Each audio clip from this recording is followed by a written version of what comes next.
Nisaysay sayang kasinatian ang usa ka survivor sa misadsad nga barko sa Malimono, Surigao del Norte diyang gikuso-kuso kini sa dagkong balod. Atong sayron ang iyang istorya, pinaagi sa report ni R. Jill Relator. Lupe mga desisyon mga kapitan nga. Balik na lang di ba? Desisyon naman siya nga puno ng tubig. Baka na. Balong sunod na lang.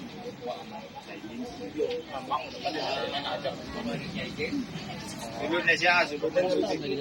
Mao kini ang kasinatian sa crew nga si Noli Labukay, kinsa mao'y pinakaunang nakitang survivor sa nisadsad nga LCT Cebu Great Ocean sa baybayon sa Malimono, Surigao del Norte ni adtong Lunes. Dihanggi kuso-kuso sa dagkong balod ang barkong gisakyan niya og 19 pa kakauban. Unang nawala ang usa kanila. Grupo kuno sila nga nangambak apan nagkatibulaag sanglit iyahay na og pangita og pinakaduol nga mapangayuan og tabang. Sumala sa MDRMO Malimono, luya og dehydrated na dihang nakita ang mga survivors.